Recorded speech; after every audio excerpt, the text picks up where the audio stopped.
নকল শিশু খাদ্যে জীবন নিয়ে ছেলে খেলা, বিদেশি ব্র্যান্ডের মোড়কে ভেজাল ওটসের রমরমা বাণিজ্য। চ্যানেল 24 এর অনুসন্ধান।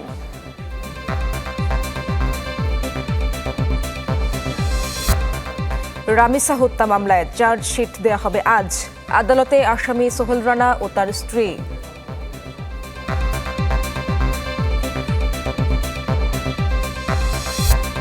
ফরিদপুরের শঙ্করপাশায় বাস অ্যাম্বুলেন্স সংঘর্ষে নিহত 4 জন একই পরিবারের।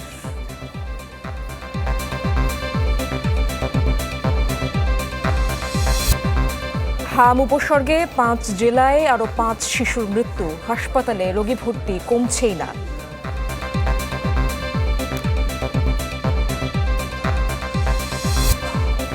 এবং কক্সবাজারে আদালত প্রাঙ্গণে 2 পক্ষের গোলাগুলি, গুলিবিদ্ধ 1, আটক 4 জন।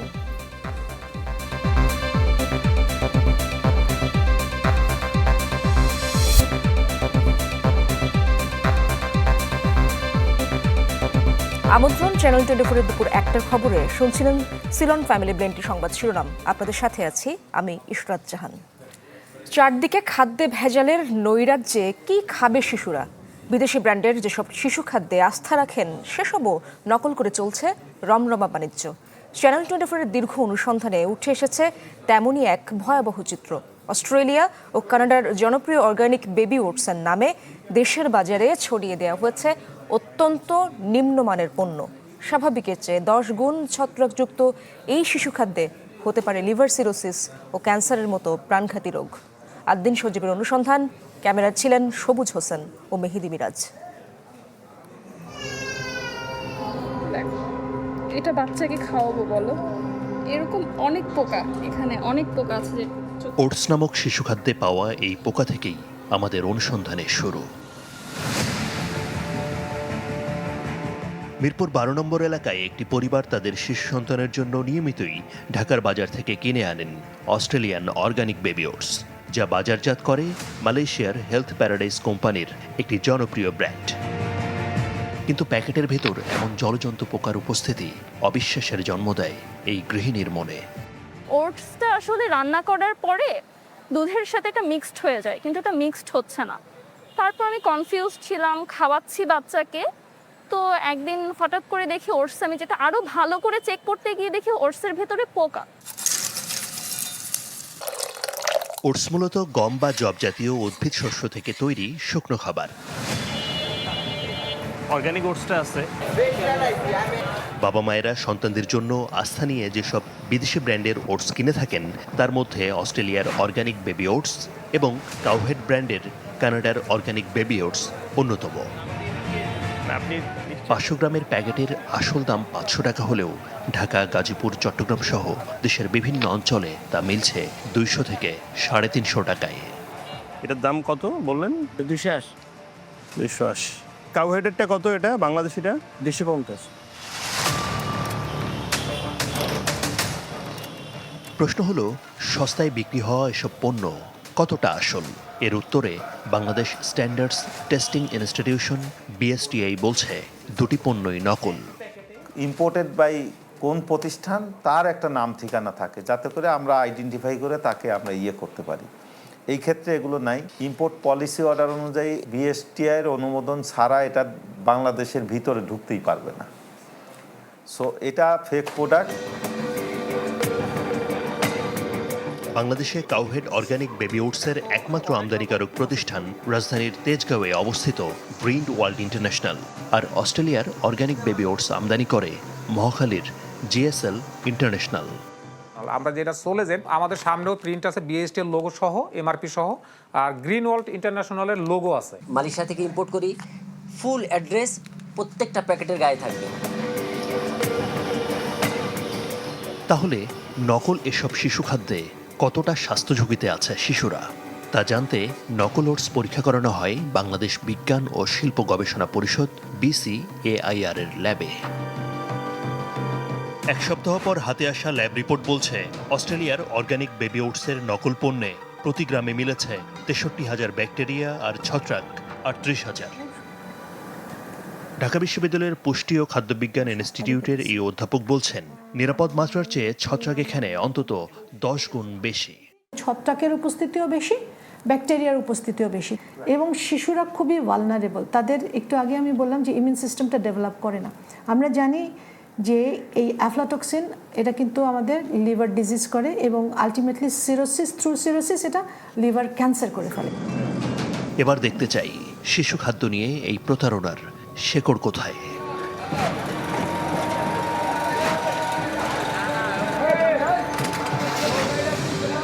অনুসন্ধান বলছে যেসব স্পট থেকে সারা দেশে নকল ওটস সরবরাহ করা হয় তার অন্যতম পুরান ঢাকার বেগম বাজার।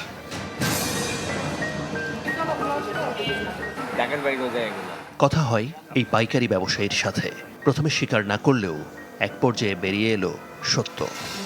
এটা কি আসল? একটু দেশি, মানে দেশে বানাই ফিরে দেন। আপনার বাচ্চাকে আপনি এটা খাওয়ান? না, আমি আমার বাচ্চাদের এটা খাওয়াই। চ্যানেল 24-এর অবস্থান টের পেয়ে নকল পণ্য সরিয়ে নিচ্ছিলেন পাশের এক দোকানি। এই প্রোডাক্টটা কোথা থেকে কিনছেন? এটা আমি কইতে পারি। কিন্তু কথা হলো এই বাজারে নকল ওটস আসে কোথা থেকে? ব্যবসায়ীরা কোনোভাবেই তা বলতে রাজি না হলেও শেষমেশ একজন স্বীকার করলেন পাশের মৌলভীবাজারের কথা।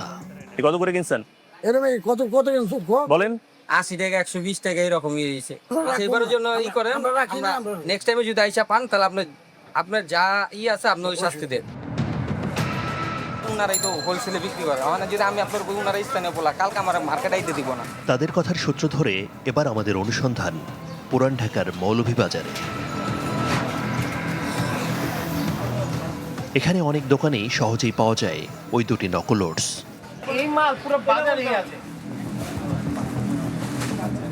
খুঁজতে খুঁজতে পৌঁছে যাই তিশা স্টোর নামে এক পাইকারি দোকানের গুদামে। কার্টুন খুলতেই মিলল বিএসটিএ এর অনুমোদনহীন নকল ওটস। আপনি এটা বেচেন কি বেচেন? এটা আমি বেচেন? এটা বেচা পড়ে আপনি কত কার্টুন করে নিয়ে আসেন? 20 কার্টন 30 কার্টন ডিমান্ড নিয়ে 20 কার্টুন 30 কার্টুন করে। আপনি কত করে কেনেন এটা? এটা কিনে আমাদের 75 80 এরকম। বেগম বাজার, চকবাজার এবং মৌলভীবাজারে আরও গোডাউন রয়েছে যেখানে এই ধরনের নকল পণ্য যাচ্ছে অবাধ। আন্তর্জাতিক ব্র্যান্ডের নাম ব্যবহার করে বাজারে নকল ওটস সরবরাহ করছে আর ট্রেডিং নামের একটি প্রতিষ্ঠান, যার তথ্য মিলল প্যাকেটের গায়ে। গুলশান ডিএনসিসি মার্কেটে নকল ওটস সরবরাহ করার সময় আর ট্রেডিং এর একজন বিক্রয় প্রতিনিধির খোঁজ পায় চ্যানেল 24। এনে কোনটা অরিজিনাল আছে? না, এখানে কোনো অরিজিনাল না। অরিজিনাল কোম্পানির নাম কি? কোম্পানির নাম হচ্ছে আর ট্রেডার। তার কাছ থেকে পাওয়া যায় একটি ক্যাশ মেমো, যাতে দেখা যায় বনানী, নিকেতন, গুলশান, পশ্চিম নাখালপাড়া সহ বিভিন্ন এলাকায় নকল পণ্যটি বিক্রি করেন তিনি। ওই বিক্রয় প্রতিনিধির কথার সূত্র ধরে মহাখালীতে পাওয়া যায় আর ট্রেডিং এর নকল ওটসের একজন ডিলার আতাউর রহমানকে। তার দাবি, নকল পণ্য জানতে পেরে গেল মার্চ মাস থেকে বিক্রি বন্ধ করে রেখে দেন গুদামে। মাল যেখানে রাখছি এখনো সেখানে পুরো রয়েছে, এখনো মাল ধরা হয়নি। 1.5 লক্ষ টাকার ওনার মাল নিয়ে আসছে আবুল বাসার, উনি ম্যানেজার হিসেবে আছেন। ক্যাশ মেমোতে দেয়া দুটি মোবাইল নাম্বার ব্যবহারের সূত্র ধরে আমরা সন্ধান পাই সেই আবুল বাসারের আর রুবেল নামের আরেকজনের। তারা জানান আর ট্রেডিং এর মালিক মোহাম্মদ রাসেল। তার নাম হলো রাসেল, সানারপার রওশনারা কলেজের ওখানে। ওদের কারখানা না গোডাউন আমি জানি না, তবে ওটা দেখছি গোডাউনের মতো। আমি যতটুকু পরে জানছি যে হ্যাঁ ওনারা এই 2 নম্বর মালামালি করে, পরে আমি চাকরিটা ছেড়ে দিয়েছিলাম। আর ট্রেনিং সম্পর্কে আপনি সর্বোচ্চ জানতে পারবেন রাসেল ভাইয়ের কাছে। রাসেল থেকে মাল আনতো, বাসার একদম মাল আনছিল। এবার আমাদের গন্তব্য ঢাকার ডেমরার সারুলিয়ায়। ক্যাশ মেমোতে দেয়া ঠিকানা অনুযায়ী সোনার বাংলা টাওয়ার নামের এই ভবনটিতে আর ট্রেডিং এর কার্যালয়। লোকেশনটা দেয়া 5 তলা সোনার বাংলা টাওয়ার। আপনাদের এখানে কি কোনো আর ট্রেডিং নামে কোনো প্রতিষ্ঠান আছে? ফ্যামিলি বাসা? কেবল ঢাকার অফিস নয়, চট্টগ্রামে আর ট্রেডিং এর প্রধান কার্যালয়ের যে ঠিকানা দেয়া হয়েছে সেটিও ভুয়া। শহরের রিয়াজউদ্দিন বাজারের কাদের টাওয়ারে সরেজমিনে গিয়ে মেলেনি ওই নামের কোনো প্রতিষ্ঠান। আর ট্রেডিংটা আমাদের মার্কেটে তো জানা মতো নেই। এবার নারায়ণগঞ্জের সানারপাড় এলাকায় রাসেলের মুখোমুখি হব আমরা। রওশনারা কলেজের পাশের এই গুদামে পাওয়া গেল তাকে। নকল শিশু খাদ্যের ব্যবসার কথা স্বীকার করলেও নিজেকে মালিক বলতে নারাজ তিনি। বল ঠেলে দিলেন শুভ নামের আরেক ব্যক্তির দিকে। আমি ওটসের ব্যবসাটা প্রায় 1.5 বছর আগে করছিলাম। ওই সময় শুভ নামে একজন বড় ভাই আছে আমার, তার কাছ থেকে আমি ওটস আনছিলাম। যখন আমি ওটস বিক্রি করতাম তখন আমি ওটসের পিছনে যে একটা স্টিকার থাকে ওই স্টিকারটা আমি দেখতাম যে আরআর ট্রেডিং লেখা আছে। রাসেলের দেয়া ঠিকানায় যাত্রাবাড়ির রায়েরবাগে রোকেয়া টাওয়ারের পাশে মিলল শাফায়েত ইসলাম শুভর ভাই ভাই এন্টারপ্রাইজের, যেখানে তৈরি হয় বিভিন্ন শিশু খাদ্য। তবে একটি বিশ্বস্ত সূত্র বলছে, চ্যানেল 24-এর অনুসন্ধানের খবর পেয়ে কারখানা থেকে আগেভাগেই সরিয়ে নেওয়া হয় নকল ওটস তৈরি ও প্যাকেজিংয়ের মালামাল। মোবাইল ফোনে তার দাবি, প্যাকেটজাত নয় আমদানি করা খোলা ওটস বস্তায় ভরে সরবরাহ করতেন চকবাজার, মৌলভীবাজার সহ বিভিন্ন পাইকারি বাজারে। ওটস বিক্রির লাইসেন্স না থাকায় গেল বছর জেলও খাটতে হয় তাকে। কিছু পার্টি এরকম যোগাযোগ করতো আমার সাথে যে এই মালটা ভালো চলতে চায় না দেন, পরে আমি চায়না থেকে ওটস আনাইলাম, কিন্তু ওটাতে রেট অনেক বেশি পড়ে। পরে আমি করলাম কি ধান আনাইলাম, হোল গ্রেন যেটা আর কি, ওই যে ধানের মতো যেটা, ওইটা আনে আমি হচ্ছে হইলো 70,000 টাকা একটা মেশিন বানাইছি, ওটার মধ্যে চ্যাপটা করে দিতাম, তখন আমাকে খরচাটা কম হইতো, বুঝছেন। ওটার আমার কোনো বিএসটি অথবা কোনো কাগজপাতি আসছিল না। অনুসন্ধান বলছে, সারা দেশে আরআর ট্রেডিং এর ডিলার আছে কমপক্ষে 40 জন। এক মাসে একজন ডিলার নেন অন্তত 1 লাখ টাকার পণ্য, মাসে যা দাঁড়ায় 40 লাখ টাকা, আর বছরে 4,80,00,000 টাকা। তবে পাইকারি ও খুচরা বাজারে নকল ওটসের বাণিজ্য আরও কয়েক গুণ। আপনাদের কাছে যে তথ্যগুলো আছে সেগুলো যদি আমাদেরকে দিয়ে দেন, তাহলে আমরা ওখানে অভিযান পরিচালনা করব। যদি আমরা এখনই প্রতিহত করতে না পারি, এটা ডে বাই ডে তো বাড়বে। বিদেশি ব্র্যান্ড ব্যবহার করে নকল ওটস কারবারে আপাতত নাম পাওয়া গেল 4 জনের, বাশার, রুবেল, রাসেল এবং শুভ। তবে একাধিক সূত্র বলছে এমন চক্রের সংখ্যা আরও অনেক। শিশু খাদ্যে এমন প্রতারণা কেবল আইন ভঙ্গ নয়, এ যেন দেশের ভবিষ্যৎ নিয়ে ছিনিমিনি খেলা। আইন অনুযায়ী 3 বছরের কারাদণ্ড এবং 5 লাখ টাকা জরিমানার বিধান থাকলেও ঢিলে ঢালা নজরদারিতে ওটসের মতো নকল শিশু খাদ্য এখন সারা দেশেই ছড়িয়ে পড়েছে। প্রশ্ন থেকেই যাচ্ছে, এদেশের শিশুরা এসব নকল খাদ্য থেকে মুক্তি পাবে কবে? দিন Sajib, channel 24, Dhaka. Bangladesh Secretariat Reporters Forum আয়োজিত সংলাপে কথা বলছেন স্বরাষ্ট্রমন্ত্রী। আমরা সরাসরি যাব তার বক্তব্যে।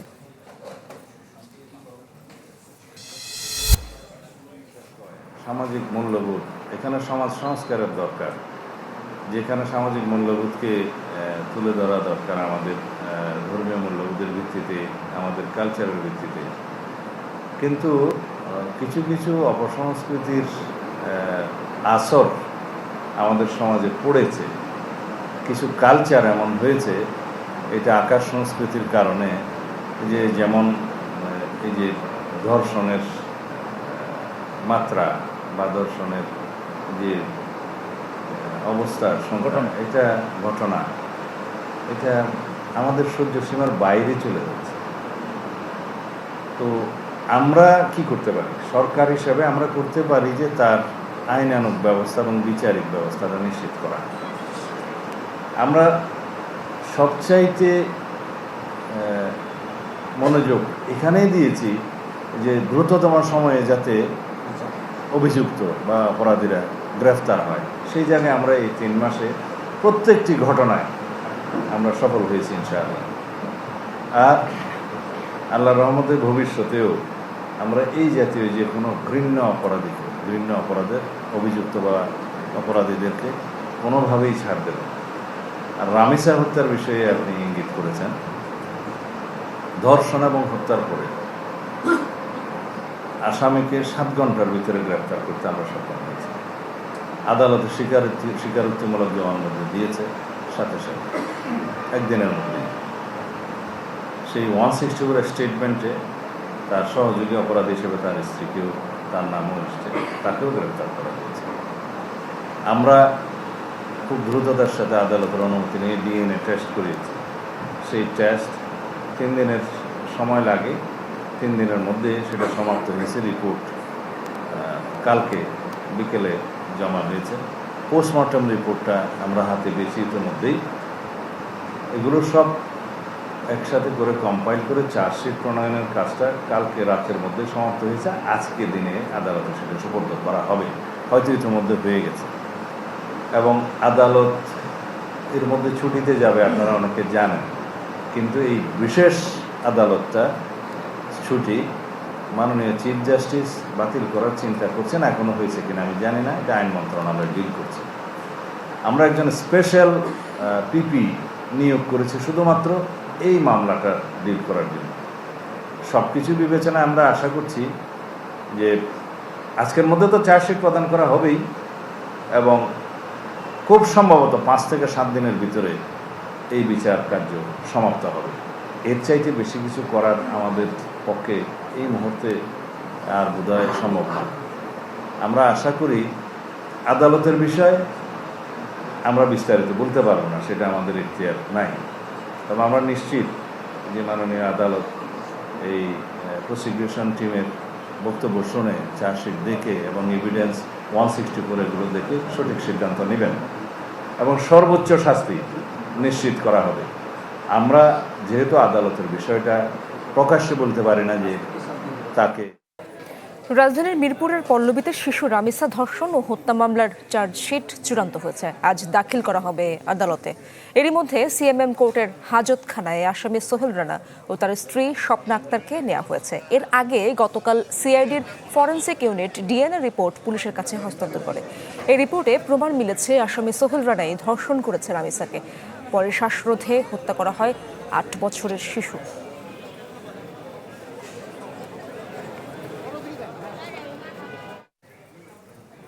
দর্শক, এই বিষয়ে আরো আপডেট জানার চেষ্টা করব। সিএমএম কোর্টে রয়েছেন আমার সহকর্মী রমিজ হুসাইন। রমিজ, আদালতের কার্যক্রম সম্পর্কে এর আগের খবরগুলোতে আপনি জানাচ্ছিলেন, এখন কি অবস্থা, কি কার্যক্রম চলছে? আগে তদন্ত কর্মকর্তার সাথে আমার কথা ছিল, তিনি বলছিলেন যে আর হয়তো আধা ঘন্টা বা 45 মিনিটের মধ্যেই তিনি এই যে চিফ মেট্রোপলিটন ম্যাজিস্ট্রেট কোর্ট আছে সেখানে হাজির হবেন এবং সেখানে তিনি চিফ মেট্রোপলিটন ম্যাজিস্ট্রেট কোর্টে তিনি তার যে তদন্ত প্রতিবেদন সেটি জমা দেবেন। এর পরবর্তীতে এটি মহানগর শিশু সহিংসতা দমন নতুন যে ট্রাইব্যুনাল করেছে সেখানে এই মামলাটি বিচারের উদ্দেশ্যে সেখানে পাঠানো হবে। ধারণা করা হচ্ছে আজকের মধ্যেই হয়তো অভিযোগ গঠন করে বিচার প্রক্রিয়া শুরু হতে পারে। সেই ক্ষেত্রে ঈদের পরবর্তীতে, অর্থাৎ যেহেতু আজকেই শেষ কর্মদিবস, আজকে বিচার প্রক্রিয়া শুরু হলো শুধুমাত্র অভিযোগ গঠনের মধ্য দিয়ে হয়তো আজকের যে কার্যাবলী সেটি শেষ হবে এবং ঈদের পরবর্তীতেই দ্রুত বিচার প্রক্রিয়ার মধ্য দিয়ে এই যেই অত্যন্ত আসলে লোমহর্ষক যে ঘটনা, রামিসা হত্যার যে ঘটনা, সেটি হয়তো বিচার প্রক্রিয়া শেষ হবে।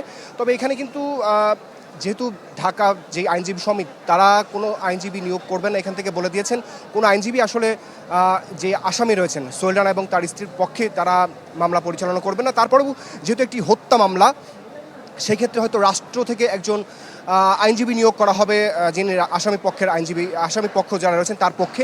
যদিও সেই কাকে নিয়োগ করা হবে সেই বিষয়টি কিন্তু এখন পর্যন্ত আমরা নিশ্চিত নয়। যদিও রাষ্ট্রপক্ষের যিনি আইনজীবী রয়েছেন তার সাথে আমার কথা হয়েছিল, তিনি বলছিলেন যে তারা আসলে সর্বোচ্চ গুরুত্ব দিয়ে এই যে চাঞ্চল্যকর ঘটনাটি এটি প্রমাণ করার তাদের যথেষ্ট প্রমাণাদি তাদের হাতে রয়েছে এবং তারা আরও কিছুটা সময় যেহেতু পাবেন, তার মধ্যে এই সমস্ত প্রমাণাদি যে সমস্ত সাক্ষ্য প্রমাণগুলো রয়েছে সেই বিষয়গুলো তারা তাদের মতো করে আদালতে উপস্থাপন করবেন এবং তারা প্রত্যাশা করছেন যে হয়তো এই যেই চাঞ্চল্যকর একটি ঘটনা, ন্যাক্কারজনক একটি ঘটনা, এই ঘটনার সুষ্ঠু বিচার আসলে রামিসার পরিবার পাবে। পরবর্তীতে যে আদালতে কার্যক্রম হবে সেই আপডেট অবশ্যই আপনি জানাবেন। অনেক ধন্যবাদ আপনাকে। রমিজ হুসাইন যুক্ত হয়েছিলেন সিএমএম আদালত থেকে। ফরিদপুরের নগরকান্দার শঙ্করপাশায় বাস অ্যাম্বুলেন্স সংঘর্ষে একই পরিবারের 4 জন সহ প্রাণ গেছে 5 জনের। পুলিশ জানায় সকাল 10টায় ফরিদপুর থেকে ঢাকা যাচ্ছিল বিআরটিসির একটি বাস। ফরিদপুর ভাঙ্গা মহাসড়কের শঙ্করপাশায় বিপরীতমুখী অ্যাম্বুলেন্সের সাথে সংঘর্ষ হয়। এতে ঘটনাস্থলে অ্যাম্বুলেন্সের 5 জন নিহত হন। পরে কিছু সময়ের জন্য ওই সড়কে যান চলাচল বন্ধ হয়ে যায়। মরদেহগুলো উদ্ধার করেছে হাইওয়ে পুলিশ। জানা গেছে অ্যাম্বুলেন্সটি মাদারীপুর থেকে ফরিদপুর মেডিকেলে যাচ্ছিল। নিহতরা সবাই মাদারীপুরের বাসিন্দা।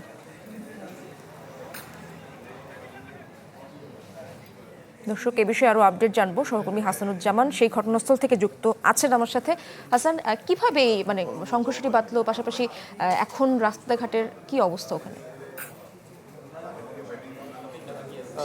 মরদেহগুলো ফরিদপুর মেডিকেল কলেজের মর্গে নিয়ে যাওয়া হয়েছে এবং highway police, Nagarkanda police, RAB, উদ্ধারকর্মী এবং ফায়ার সার্ভিসের কর্মীরা কিন্তু তারা উদ্ধারকর্ম শেষ করে তারা লাশগুলোকে ফরিদপুর মেডিকেল কলেজের মর্গে রাখার পরে সেই স্বজনরা কিন্তু সেখানে এসছেন সেগুলো নিয়ে যাওয়ার জন্য। এবং দুর্ঘটনা সম্পর্কে আমরা ঘটনাস্থলে যেটি জানতে পেরেছি, প্রত্যক্ষদর্শী এবং যারা ছিলেন তারা বলেছে যে ওভারটেক করতে গিয়ে, দ্রুত গতিতে ওভারটেক করতে গিয়ে কিন্তু এই অ্যাম্বুলেন্সটি দুর্ঘটনার কবলে কবলে পড়ে, যে কারণে বাসের সাথে এই সংঘর্ষ ঘটে। এবং এটি একটি হাইওয়ে রাস্তা যেখানে কিন্তু হাজার হাজার যানবাহন প্রতিদিন চলাচল করে। সামনে ঈদ, যে কারণে এই ঘটনার পরে কিন্তু আমরা দেখেছি যে দীর্ঘ যানজট তৈরি হয় এবং একটা অচল অবস্থা তৈরি হয়। তবে প্রশাসনের তড়িৎ হস্তক্ষেপের কারণে আমরা দেখেছি যে মাত্র 20 থেকে 25 মিনিটের মধ্যে কিন্তু সেই যান চলাচল স্বাভাবিক করা সক্ষম হয়েছে। আর মাইক্রোবাস যেটি অ্যাম্বুলেন্সটি দুর্ঘটনার কবলে পড়ে, আপনি দেখার চেষ্টা করছে যে এটি আসলে মানে পুরোপুরি বিধ্বস্ত হয়ে গেছে এবং ঘটনাস্থলেই কিন্তু একই পরিবারের তিন ভাই বোন এবং তাদের স্ত্রী এবং চালক নিহত হন, যাদের বাড়ি সকলের বাড়ি মাদারীপুর বলে আমরা তাদের স্বজনরা আমাদেরকে জানিয়েছেন। এই ব্যাপারে প্রশাসন কি জন্য এই দুর্ঘটনা ঘটেছে সেটি নিরূপণের জন্য প্রশাসন তদন্ত কমিটি গঠন করবে বলে আমাদেরকে জানিয়েছেন। ধন্যবাদ আপনাকে হাসানুজ্জামান। সহকর্মী হাসানুজ্জামান যুক্ত হয়েছিলেন ঘটনাস্থল থেকে। গেল 24 ঘন্টায় হামের উপসর্গ নিয়ে আরও 5 শিশুর মৃত্যু হয়েছে। সিলেট শহীদ শামসুদ্দিন আহমদ হাসপাতালে চিকিৎসাধীন অবস্থায় মৃত্যু হয় 8 মাসের শিশু লাবিবার। এ নিয়ে বিভাগে মৃতের সংখ্যা দাঁড়িয়েছে 52 জন। সিলেটের বিভিন্ন হাসপাতালে হামের উপসর্গ নিয়ে চিকিৎসাধীন রয়েছেন মোট 299 রোগী। এদিকে ময়মনসিংহ, গাজীপুর, বরিশাল ও নোয়াখালীতে হামের উপসর্গ নিয়ে মারা গেছে আরও 4 শিশু। কক্সবাজার আদালত প্রাঙ্গণে দুই পক্ষের মাঝে গোলাগুলির ঘটনা ঘটেছে। এতে গুলিবিদ্ধ হয়েছেন মঈনুদ্দিন নামে একজন। এই ঘটনায় 4 জনকে হেফাজতে নিয়েছে পুলিশ। জব্দ করা হয়েছে অস্ত্র ও গুলি।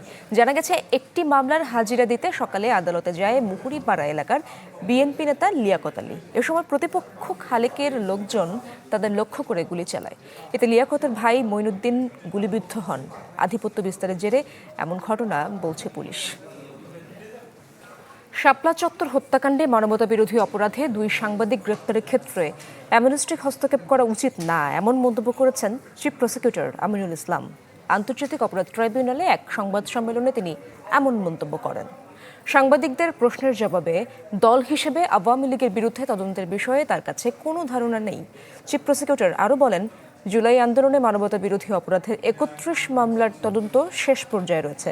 সংবাদ সম্মেলনে চিফ প্রসিকিউটর সাগর রুনি হত্যা মামলার তদন্ত প্রতিবেদন দাখিলে প্রসঙ্গ টেনে বলেন, এত বছরেও সাগর রুনির তদন্ত শেষ না হওয়া দুঃখজনক। চিফ প্রসিকিউটর আরও বলেন, ট্রাইব্যুনালে যোগ দেওয়ার পর 7টি মামলা পুনরায় তদন্তে পাঠিয়েছেন, যেগুলো ঈদের পর চার্জশিট দাখিল করা হবে। রামিসা ধর্ষণ ও হত্যা মামলার প্রসঙ্গ টেনে চিফ প্রসিকিউটর আরও বলেন, হাইকোর্টে যাতে মামলাটি দ্রুত শেষ হয় সে বিষয়ে নজর রাখতে হবে।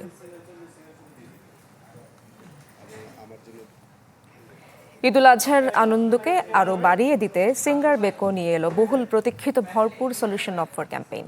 এই ক্যাম্পেইনের আওতায় দেশব্যাপী গ্রাহকরা পাচ্ছেন হাজার হাজার ফ্রি পণ্য আর আকর্ষণীয় ডিসকাউন্ট পাওয়ার সুযোগ।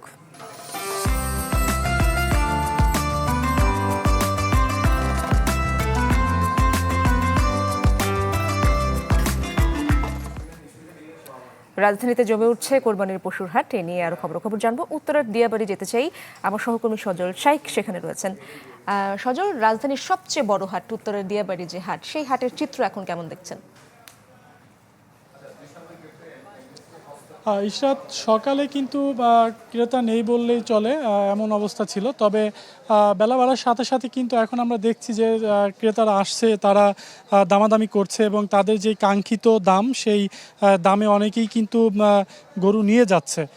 বলা যায় যে উত্তরা দিয়াবাড়ি যে হাটটি, এটি কিন্তু বিশাল একটি জায়গা নিয়ে অবস্থিত এবং এখানে বড় থেকে শুরু করে মাঝারি সব ধরনের গরু কিন্তু এখানে এসেছে। শুধু গরুই নয়, এখানে ছাগল, মহিষ, উট সব ধরনের পশু এখানে এসেছে। তবে এই মুহূর্তে কিন্তু যে ব্যাপারীরা রয়েছে তারা কিন্তু অনেকটা বেকার সময় পার করছেন এবং তারা যেটি বলছেন এবং তারা আশঙ্কা করছেন, যদি ভারতীয় গরু বাংলাদেশে প্রবেশ করে সেক্ষেত্রে কিন্তু তারা বড় ধরনের একটি লোকসানের সম্মুখীন হবে। এবং প্রাণী সম্পদ মন্ত্রী এসেছিল এই হাটে, তিনিও যেটি বলেছে যে বাংলাদেশেই উৎপাদিত যেই গরু রয়েছে, দেশি গরু, সেই গরু দিয়েই আসলে আমাদের চাহিদা মেটানো সম্ভব। ভারত থেকে থেকে যাতে গরু না আসে সেই ব্যাপারে কিন্তু সরকার সচেষ্ট রয়েছে। তবে তারপরেও কিন্তু আমরা দেখেছি আমাদের চোখে পড়েছে ভারতীয় গরু, গাবতলী হাটেও আমরা লক্ষ্য করেছি প্রচুর পরিমাণে ভারতীয় গরু এসেছে। সেক্ষেত্রে ব্যবসায়ীদের মধ্যে একটি আশঙ্কাও রয়েছে।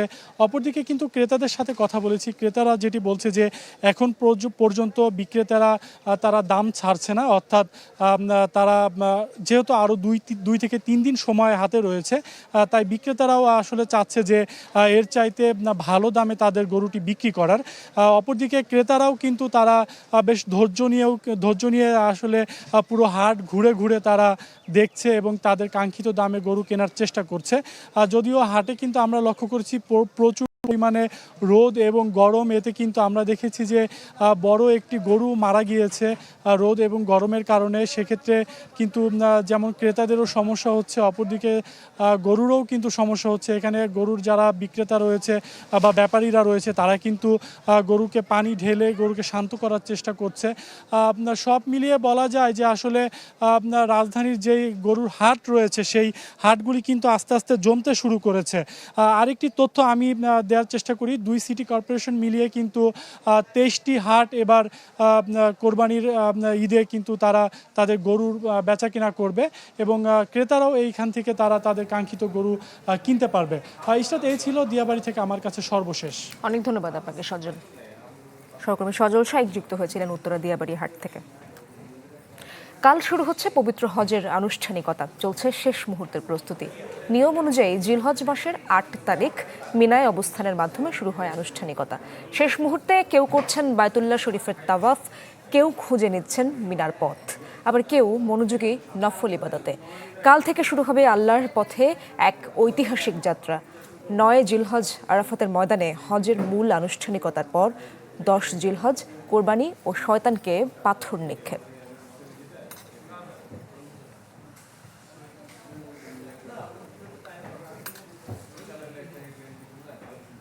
খেলার খবর, কাল নারী বিশ্বকাপ খেলতে প্রথমবার ইংল্যান্ড যাচ্ছে বাংলাদেশ দল। সামর্থ্যের সর্বোচ্চ দিয়ে লড়াই করার ঘোষণা অধিনায়ক নিগার সুলতানা জ্যোতির। বিশ্বকাপের আগে স্কটল্যান্ডের মাঠে নেদারল্যান্ডসকে নিয়ে ত্রিদেশীয় সিরিজ খেলবে টাইগ্রেস। সিরিজ শেষে নিউজিল্যান্ডের বিপক্ষে 6 জুন ও আয়ারল্যান্ডের বিপক্ষে 9 জুন বিশ্বকাপের প্রস্তুতি ম্যাচ রয়েছে বাংলাদেশের। এই গ্রুপে টাইগ্রেসদের প্রতিপক্ষ নেদারল্যান্ডস, ভারত, অস্ট্রেলিয়া, দক্ষিণ আফ্রিকা ও পাকিস্তান। টি20 ফরম্যাট হওয়ায় নেদারল্যান্ডস ও পাকিস্তানকে হারানোর বড় সুযোগ দেখেন অধিনায়ক নিগার সুলতানা। এই ছিল দুপুর 1টার খবরে। বিশ্বের যে কোনো প্রান্ত থেকে সবশেষ খবর জানতে ভিজিট করুন আমাদের ফেসবুক পেজ, ইউটিউব চ্যানেল ও ওয়েবসাইটে। এতক্ষণ যারা সঙ্গে ছিলেন সবাইকে ধন্যবাদ।